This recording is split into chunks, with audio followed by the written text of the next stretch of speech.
Okay, so maybe first of all I would like to ask Gunter's, because it's important for cultural urban planning to have connections, to build strong connection between municipalities and NGOs and activists in the cities, and to build this network which bring together both strategical level and tactical level, how this cooperation between Riga City Municipality and these cases we heard today happen, and maybe there are some other cases also. So what is the way of cooperation? There's a lot of say in previous presentation by Simon as a project, and these all cases. Therefore, maybe I can emphasize only some things as an urban strategist. I'm involved in this project as well, not officially, like proactive. So first of all, I would like to say that I really appreciate work what Jāzeps and Jānis are doing. It's okay, it's a way of the work or way of the business what they are doing, but I think this lifestyle, and even more, it's like a lot of voluntary works, a lot of social works, and it's, of course, I really appreciate what these guys are doing. This project helped for me as a creative bureaucrat to understand how these cultural methods help to support bottom-up activities in cultural field, yes. And especially I would like to emphasize one very important thing, so what urban cultural planning projects are dealing with. It's dealing with a new paradigm of thinking in cultural planning. It's more became from Trevor ideas. Trevor Davis is a Danish cultural planner. That artists are community drivers. This is totally opposite what you can see in cultural creative quarters in 90s. Yes, in creative quarters in 90s, it doesn't matter if it's Berlin or other cities, it's culture activists create like enclaves in the city. They dealing a lot of stuff, and actually it was like closed communities for it. Now this new paradigm of thinking is that, as I said before, these artists as community drivers, they invite local community to participate and to create this sense of belonging to the place. Yes. I think in Jan's presentation you can feel it a lot, because, for instance, this Comet territory, it is like physically, it is like an enclave, yes, because surrounded by water, it's fortress from Swedish time.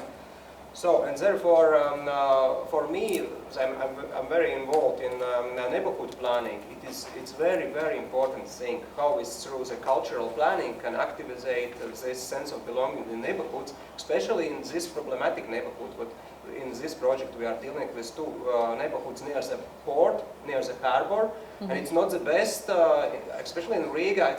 Again, it doesn't matter Riga or Antwerp. It's not the best neighbors. Yes. But from other side, a city always said, this is our main economic engine. It's actually was the main economic engine of the state. But for citizens and communities near the port, they don't understand benefit of it. Yeah? Okay, every city and state is benefited, but we have a lot of problems. And therefore, of course, if you are put attention in this very problematic neighborhoods, it is like a call for people who live here that you are very welcomed in the future as well. Okay, thank you so much. Maybe Jānis, you could contribute, because you mentioned that you are urban planner as well, so you also combine different perspectives on this cultural planning process. So how also these creative activities could contribute into this urban planning process from your side? Just summarize, and you mentioned something during your presentation, but okay. Thank you, Gunter, for your kind words. Appreciate it. First of all, as I said, as an urban planner, nevertheless, I have a pretty strong critique against several techniques or approaches how urban planning works. First of all, I would love to mention for me and from my perspective, urban cultural planning is nothing new or unique. I think all the planning itself is cultural. Plan is a culture. So what is a culture? It's relationality of values. Therefore, planning is how you kind of not even communicate, but how you orientate yourself within this set of relationality of values. Therefore, for me, I don't see distinction between some sort of old school urban planning and this new age creativity-based urban cultural planning. I think it is as the urban planning should be. That would be the point number one. The second thing, I completely agree with Gunter's that the role of artists are changing, or maybe not changing. Artists always have been those people in opposition who, through their work, through their creative process of how they live and what they produce, what they generate, they make some sort of dialogue and critique about what's happening. Art is for that, open up new possibilities. But what's happening at the moment, I think, is that it's a first of all, it's a crisis of capitalism. Absolutely. Why creatives and artists are the people who now have the potentiality, have the mindset, have the instruments, have the weapons actually to confront the crisis, what is happening, the crisis of mindset, the crisis of how we used to plan cities, how we used to plan cities through complete and pretty brutal process of real estate development. It's changing, I think, slowly, but it's changing. I'm a huge believer that it's changing, and I'm a huge supporter. Nevertheless, I've worked in real estate, so I see from the inside what's wrong with it. But the third thing, and it's still very, very crucial, that still those real estate developers who consider themselves smart enough to see the city as an urban planning complex, they still are using the creatives, actually. At this point, it's very, very strange situation that artists have become those new agents of change, but nevertheless, they are still being used by the big money, just as a different kind of weapon, as a different kind of PR marketing activity. And this is a very, very important, and I think not to be missed, point in this whole discussion and this whole urban cultural planning process, that artists and all the creatives, whatever they are, architects, designers, painters, sculptors, theater people, they should be very, very still aware not to be used by that kind of very, very aggressive money-based urban planning engine. And this is where I think the big challenge for artists kind of emerges from the horizon, how to become self-sufficient or how to organize that community they are working with to become self-sufficient, to become self-sufficient change agent community, to be able to ignore those classic big money guys. We don't need you. We can do it by ourselves. And how you can do it? Only with by working with community. Only by making some sort of local economy. In a sense, the economy, not the exchange of financial value, economy, the local, place-based economy, the circular economy, that we can gather the instruments, we can gather the resources we need within the community. One would say it's a bottom-up approach. I would say it's just a logical and very respectful and care-making approach. So these are the three kind of dimensions still from my side. Things are changing. We should be aware actually what is happening, because history has told us that sometimes change is just a kind of visible form, and we should really address the content of the change, and the content still within urban planning. The basic content is how we generate resources within community to become self-sufficient in order to make some changes within the broader urban planning kind of dialogue or world, I would say. Thank you. It's really a very interesting point. It's usually we say that it's artists who empower communities, but in this case it also appears that it's communities which empowers the artists. And I want to ask Simon, as a representative and director of Danish Cultural Institute in Riga, because Danish Cultural Institute exactly gives voice for cultural resources for the artist, empowers the artists. So what kind of empowerment and how you enable artists to these art resources, cultural resources, to work with these issues and challenges of the cities, how you build links between these cultural resources and institutional resources in the city? Maybe there are some cases you could mention. Well, yes, I mean, I think there are some. I mean, I would like to say that the ones which I really prefer is the ones where I do the least, i.e. where our role is maybe to find some money, pay a ticket for something which is already going on, and where we then, where our facilitation just becomes fixing something which is not, which the citizens, the city, and the artists and the communities are doing themselves, and we then just shove into it. Like, for instance, I think which these projects are very much good. So that's the best. That's most effective. Then, of course, sometimes it's not so easy, because sometimes you also have to convince cities, or especially with all respect, cities that this is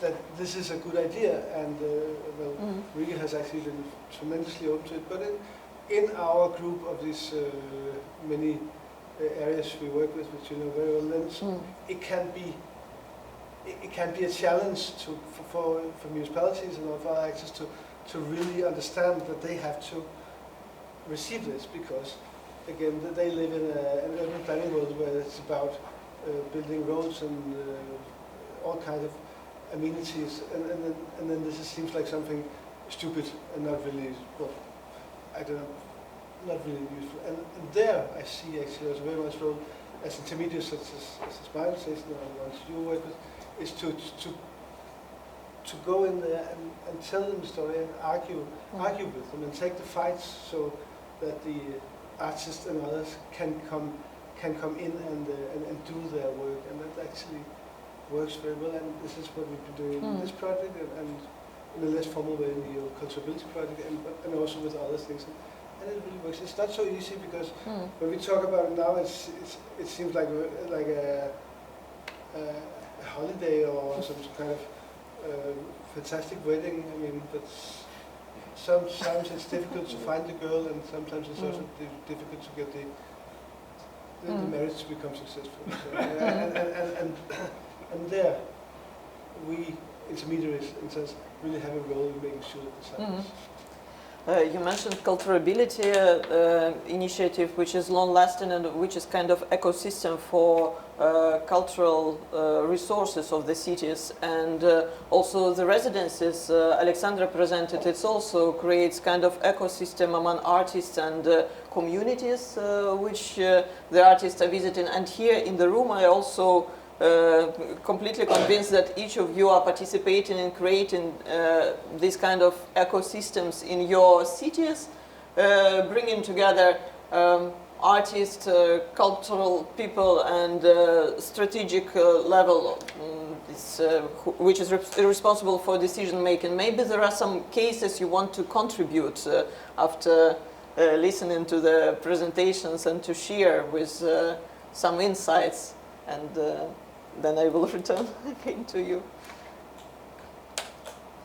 Or we can, we can continue then. Maybe Alexandra, how about create? You actually are an architect behind this residency program, and you create this ecosystem actually. And how is from your meta level? Because we have these small residences in each city, and some findings come from each context, but bringing all this together, could this system work further for the Baltic Sea region as some stable solution?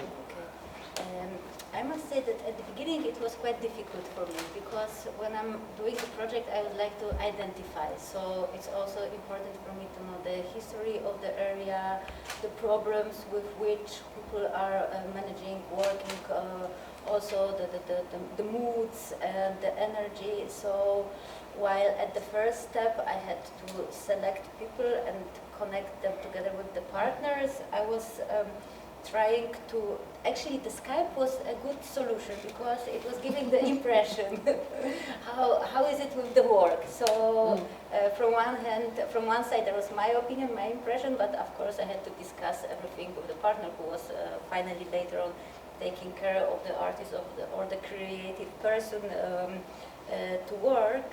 So this was the first stage. Then when I started to do that, I was thinking, if really during the 1 month you can work on something with content, if you can develop some project that will later on could exist or will do something new or will point some failure or whatever.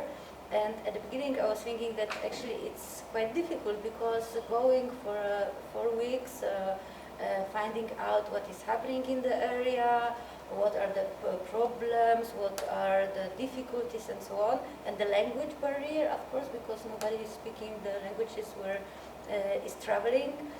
But then when I started to observe what is happening in the residencies, I found out that actually this short time period is accumulating and is speeding up the process of thinking, and now I have a big problem to communicate with artists who are involved in the project because they are so much involved that they don't have time to contact me and tell me some interesting details. So I think that this is plus, and the biggest value that I see in this project is actually the fact that the new perspective or point of view from outside is coming to your local ground.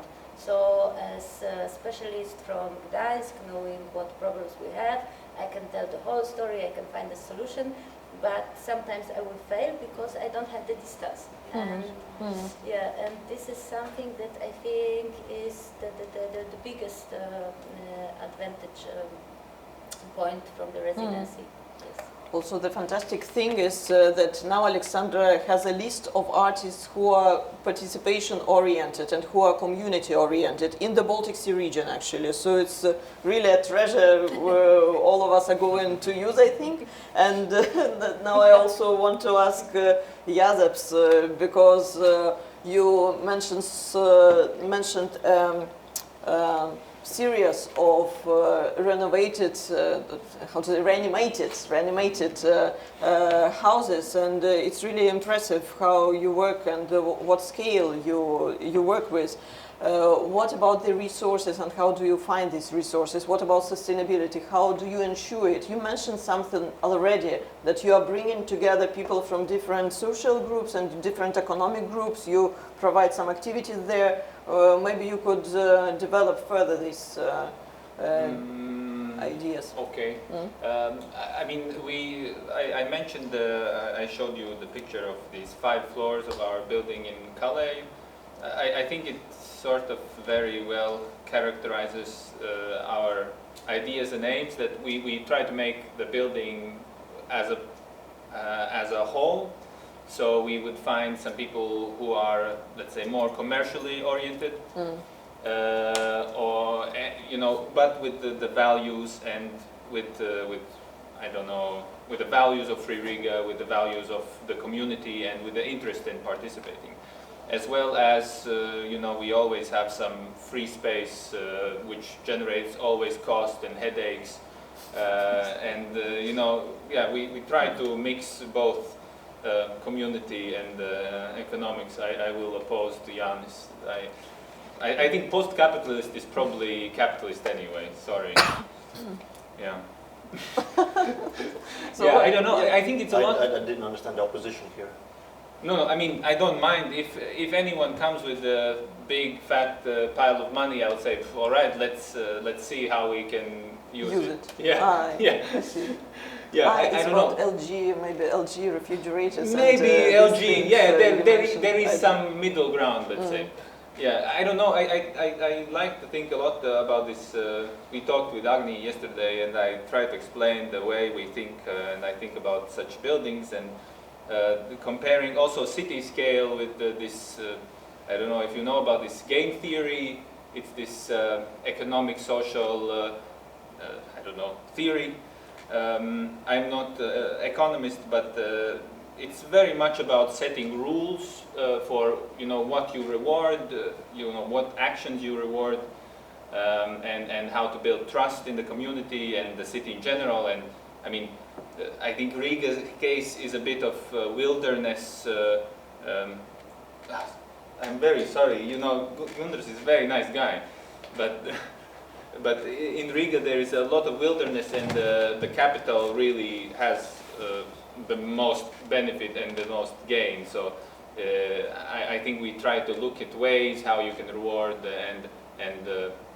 reward and involve different kinds of capitals. So you are real estate developers, actually. We work with property. Okay, you are. No, come on. It's but maybe Martis will say yes. I will say I don't think so. Also from the we don't own the properties at all. We are very nomadic. For example, we did the D27, and how we work. I read a lot about Berlin, and I've met a lot of people from these matured, I would say, cultural hubs, and it's for such economically poor communities. We use this temporary thing to build up sort of a nomadic tribe, let's say, ideas, trust, and then we go to another building, and the people already know much more about what it's about. I would say the architecture, the building is not that important. It's really more about this community. Am I right thinking that it's municipality which creates created this condition for Free Riga and community-oriented initiatives and developers to come together and to discuss what are the benefits for the developers, or is it national level legislation that enables you to discuss with the developers, coming to them and asking them for letting you to use the space, that they benefit from reducing the taxes when they let you. So I think that it's a community, municipality who took part in these three yes, part for discussions. us it's very important to put on agenda this temporary using in some legislation as well. It's not only our case. I've been in Brussels a week ago, and they're dealing with the same stuff. It's very nice activities, but sometimes it's forbidden, and actually it is maybe people who are dealing with this is very brave and go and do, but actually it's a little bit so. It's not easy, and sometimes city are closed, some very nice places because it's not under regulation. But for us as a city, it's very important. I don't know how the others are feeling. If sometimes you fall in love with a place for D27, for instance, and then you are a nomadist, you must leave it. I think it's very painful. But for us, important that if they put a lot of creative behavior, creative spirit in the place, what happens after they leave this place because of the gentrification? What happens if these big fat guys with the money, is they use something from what they did before? Understand? They plant some seeds here, and if it comes new projects, maybe they keep this creative spirits. Because what Jane Jacobs says, the new development must old buildings. Yes, this is what Jacobs says against new development, and everything must be revitalized. This, yes, it's of course it is the case of the Riga, and we are dealing with a shrinking city phenomena. It's I think this trend is similar in all three Baltics. It's a little bit now is stabilized. Maybe after Brexit we can regain our citizens back, but we must be ready to take it back, because it's not only economical thing why people are leave our cities. Because, for instance, unemployment rate in Riga is very, very low. It's less than 4%. It's actually not good for economy, competition, things. And if you are willing to set up a big enterprise, you have no workforces. People are leaving cities sometimes because of the boring. They're going to the Berlin or Barcelona because not of salary or Europe free market things, but cities are very boring maybe. And these activities is very, very related to the community sense of belongings and how to attract young generation. Yes, It's maybe not a big proportion for economy, but if you have a young generation in the city, it's a future for your city, not like aging city. And this is. So. Each time, actually, I meet new people from Cometa Festival and new people from Free Riga initiative. So for me, the impression is that the group is growing and new young people also joining these initiatives. And they're crazily creative, these people who come together. And it's already such a inspiring thing that, again, these small ecosystems are forming in the city and they work already for 5 years and more. So it's really inspiring, and I hope that you also get this impression that this urban cultural planning is a game changer, and there are so many questions at this moment, how to stabilize the processes and how to make them really to level up these processes, but being involved in them, it's there is impression that it changes the rules of the games of how cities could be developed.